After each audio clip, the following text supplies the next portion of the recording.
Hi friends, నేను మీ చంద్రాని. ఈరోజు మరో ఇంట్రెస్టింగ్ టాపిక్తో మీ ముందుకు రావడం జరిగింది. ఏంటంటే మనము చాలాసార్లు అనుకుంటాం, ఏదైనా తీపోసు పెట్టంగానే గుంపులు గుంపులుగా చీమలు కాసేపటికే వచ్చేస్తాయి. అరే ఏంట్రా, మనం చాలా సేఫ్ ప్లేస్లో పెట్టాము, అయినా కూడా చీమలు ఎలా వచ్చారా బాబు అనిపిస్తూ ఉంటుంది. అలానే క్యూ లైన్లో పోతూ ఉంటాయి చీమలన్నీ కూడా. మనం అనుకుంటూ ఉంటాం, అరే ఈ డిసిప్లిన్ మనకుంటే బాగున్నాయి, క్యూ లైన్ మనము పాటిస్తే బాగున్నాయి అని అనిపిస్తుంది. ఇవన్నీ కూడా ఒక సైన్స్ ఉంది కనుక అదేంటో చూసే ముందు మన ఛానల్ ఫస్ట్ టైం చూస్తున్న వారైతే చిన్న లైక్ చేసి సబ్స్క్రైబ్ చేసుకోండి. చీమల్లో కూడా ఏంటంటే ఒక సపరేట్గా ఒక చీమ అనేది ఒకటి ఉంటుంది. దాన్ని స్కౌట్ చీమ అని అంటాం. దీని పని ఏంటంటే ఫుడ్ సెర్చ్ చేయడం అనమాట.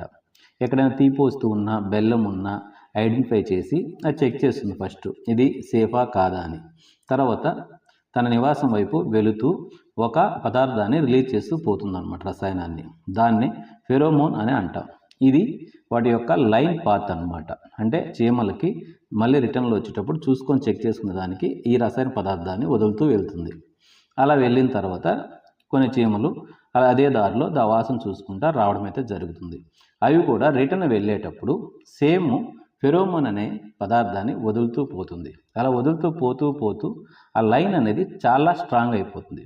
అందుకనే కాసేపటికి చాలా చీమలు గుంపులు గుంపులుగా వచ్చి అక్కడ చేరిపోతాయి అన్నమాట. దీన్నే మనం ఈ ఫిరోమోన్ ఒక మాటలో చెప్పాలంటే చీమలకి ఒక జీపీఎస్ సిస్టమ్ లాంటిది, మెసేజ్ సిస్టమ్ లాంటిదని చెప్పొచ్చు.